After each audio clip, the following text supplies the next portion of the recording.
Good morning বন্ধুরা, আশা করি তোমরা সবাই ভালো আছো আর আমিও খুব ভালো আছি। আর সকাল সকাল একটা পার্সেল এসছে, তাই দেখে তো মনটা আরও ভালো হয়ে গেছে। তো আমি একটা ব্লাউজ অর্ডার করেছিলাম, সেই ব্লাউজটা এসছে। তো ফুল স্লিভের একটা রেড কালারের ব্লাউজ। তো তোমাদের দেখাই ব্লাউজটা কেমন হয়েছে। তো ব্লাউজটা খুবই ভালো এসছে, আমি যেটা হাত দিয়ে বুঝলাম। তো ভিডিও করতে করতেই আমিও প্রথম খুললাম ব্লাউজটা। তো দেখো একটু প্রবলেম ছিল, না হলে প্রায় পুরোটাই মানে খুবই সুন্দর ছিল পুরো ব্লাউজটাই। তো পেছন দিকটাও খুব সুন্দর ছিল, আর হাতাটাও খুব লং ছিল। আমি লং স্লিভেরই পছন্দ করি, যেহেতু আমি লম্বা। তো পেছনটাও খুব সুন্দর ছিল আর কটনের একদম ছিল। তো তারপরে বাবা পুকুরে এখানে জাল মানে মেরেছিল। তো এখানে দেখো কত মাছ এসেছিল। তো তারপরে দুপুরে খাওয়া দাওয়া করে রেস্ট করে আমি বিকেলে বেরিয়ে পড়েছিলাম।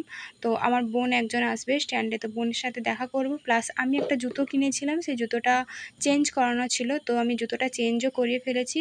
তোমাদের কেমন লাগছে জুতোটা অবশ্যই কমেন্টে জানিও। আর ভিডিওটা ভালো লাগলে অবশ্যই like, comment, share and subscribe করে দিও চ্যানেলটা।